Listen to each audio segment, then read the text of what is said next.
Ассалаумалейкум достар, сіздермен бірге Марфуға Шапян. Әдеттегідей менің каналымда жүздесіп отырмыз. Бүгін оразаның 11-ші күні, қателеспесем. Біз бүгін ауызашарға барамыз туыстарымыздікіне. Сіздерге бүгін ауызашарға барудың әдептерімен таныстырғым келеді. Ауызашарға ғана емес, жалпы қонаққа барудың әдептері десек те болады мұны. Ең біріншісі қазір көрсетемін.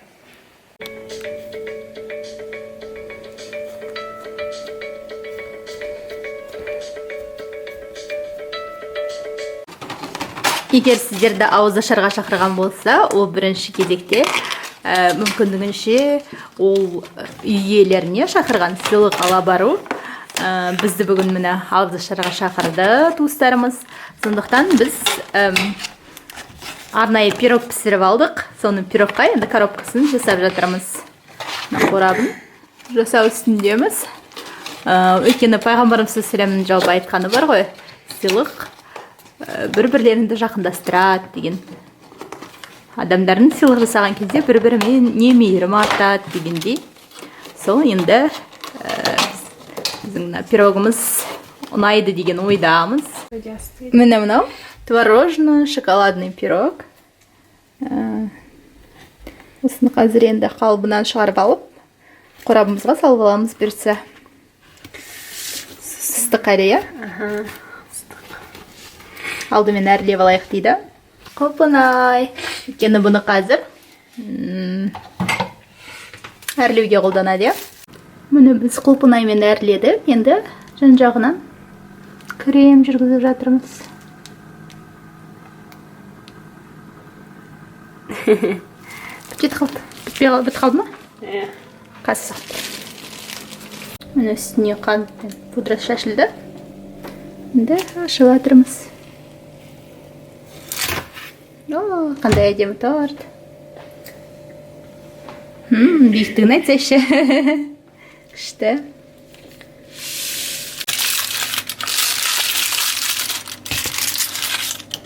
Коробканың беті.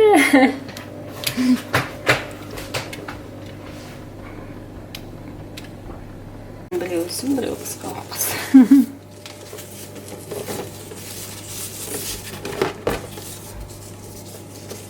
Міне осымен біздің пирогымыз дайын. Ол жақтағыларға ұнайды деген ойдамыз. Міне біздің қорабымыз дайын. Міне мынандай открытка, ораза қабыл болсын деген. Осымен тортымызды алып барамыз. Енді кеттік ауызашарға. Астана өте суық, қатты жел соғып тұр. Онымен қоймай қатты суық. Біз міне келдік.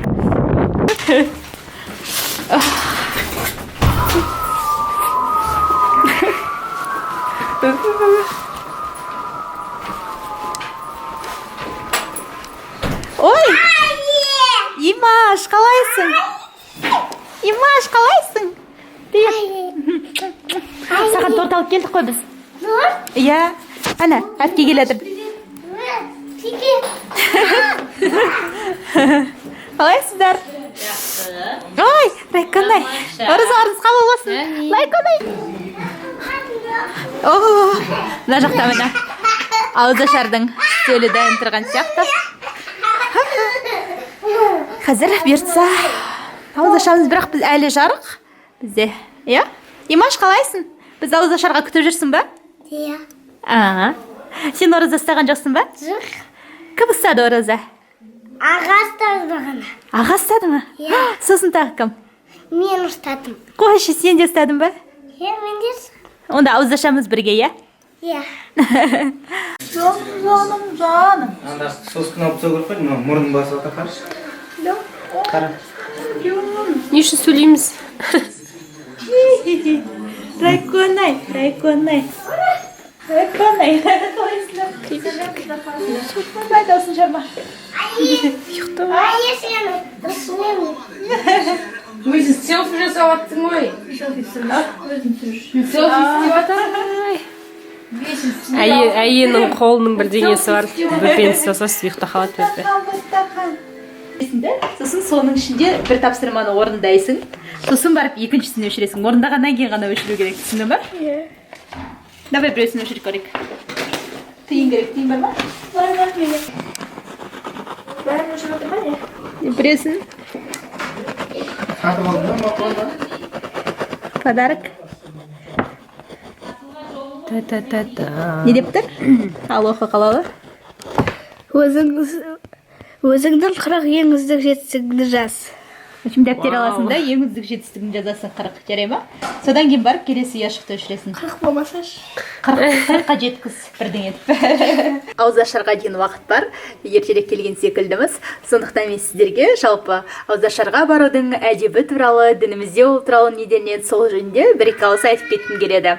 Өйткені жалпы ауызашарға барған кезде тек қана ауызашар емес, қонаққа барған кезде ең алдымен иесінің шақыртуымен бару керек.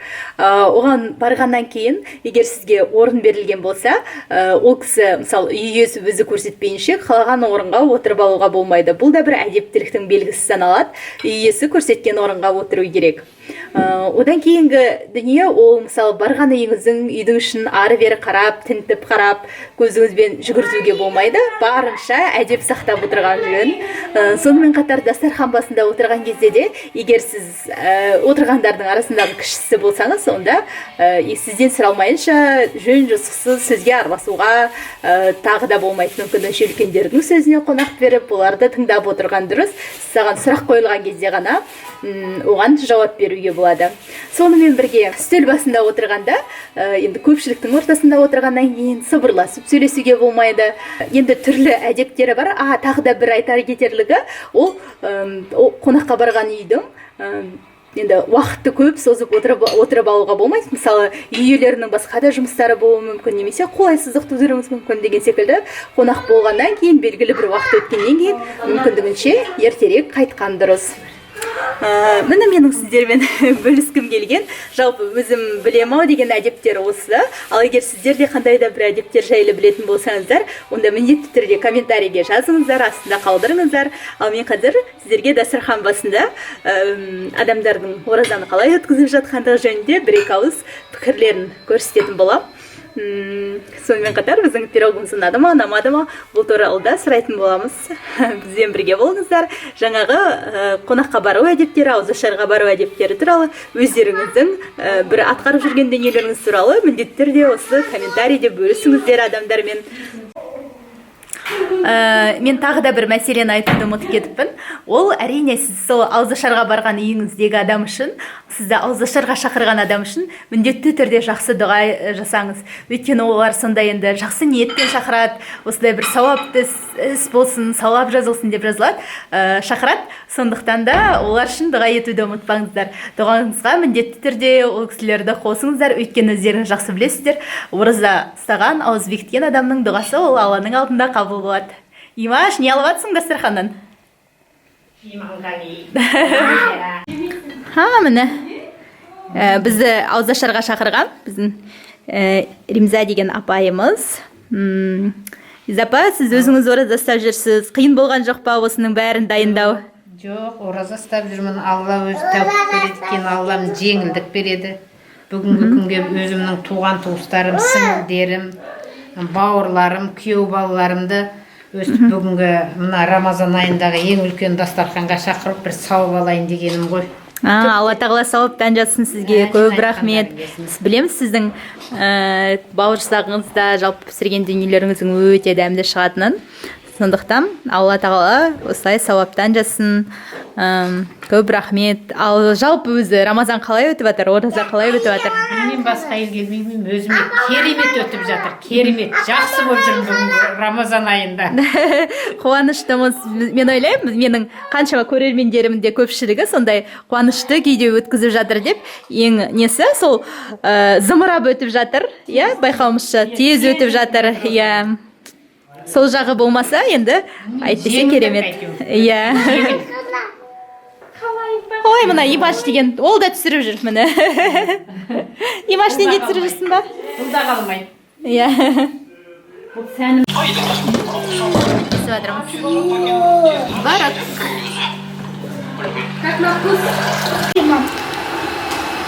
Санаулы уақыт. Манты жеп қойға. Аузыңды едік қой? Иә. Беш көрем. Ләлә, шүкіршін ақымыз. Та-да-да-дам. Ләлә. Та-дам.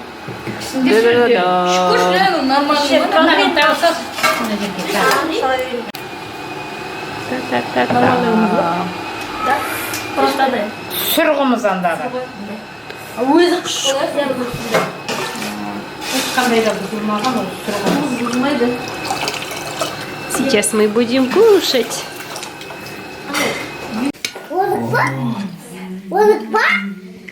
Қалай бүгінгі ауызашар? Судың дәмі қандай. Кезе Рамазан қалай өтіп жатыр жалпы? Жақсы, өте жақсы өтті. Қиын болып жатқан жоқ па? Жоқ, жылдағыдай емес, биыл күн әлдеқайда салқын. Оның үстіне өзі әбден менен 92 жылдан бері ұстадым ғой. Арасында бір жыл үш жасап алдым, әдейі көтеріп. Ондайға әбден үйренгенбіз. Содан кейін үйде кенеуілігі бар, кәдімгідей кешке шейін тамақ қарын ашпайтын тамақ та бар. Оның үстіне адамның бәрі мен жерде қарын ашпай айтсаң қарын ашпайды. Иә. Жаңа қарын аштырмайтын тамақ деп айтып қалдыңыз, ол қандай тамақ? Қарын ашылмайтын тамақ біріншіден қазақтың кәдімгі еті. Екіншіден тары, қалқан, жеңіт. Аха, соның бәрін қолданып жүрсіздер, иә? Ол не ғой? Мына сөк ішке барғаннан кейін ұлғаяды ғой. Ол барған сайын өседі ғой, көпсейді ғой қазақстан айтқанда. Сол тамақтар ғой. Содан кейін мен бір байқағаным, қазір енді мына атамызға Құран оқуға келіп жатқан елдің 90% ораза. Бұл өзі жылдан жылға көрсеткіш көйіп келе жатыр. Осы жуықтағы бір 7-8 жылдан sonra 100%-ке жетіп қаламыз ғой байқамаса. Содан кейін бір қызықтыратын нәрсесі.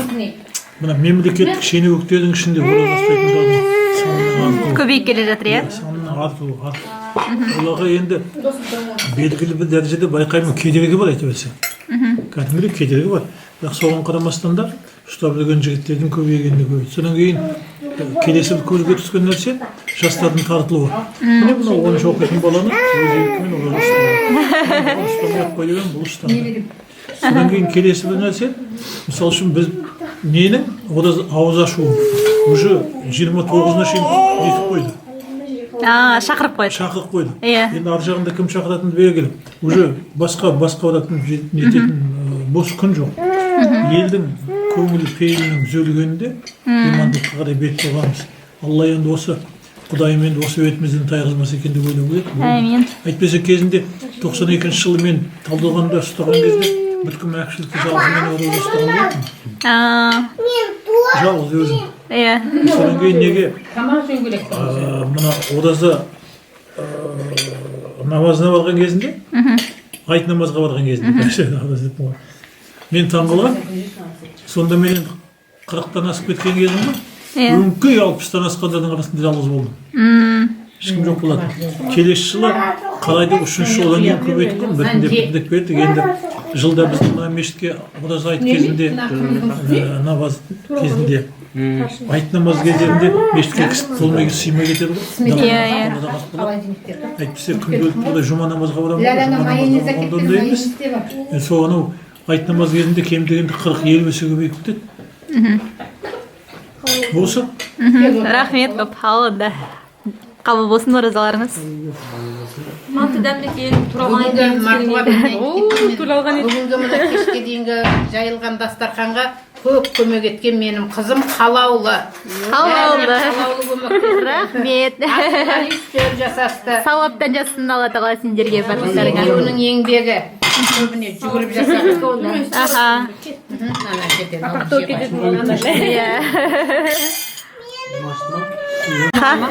Ораза қалай өтіп жатыр жалпы? Қиын болып жатқан жоқ па?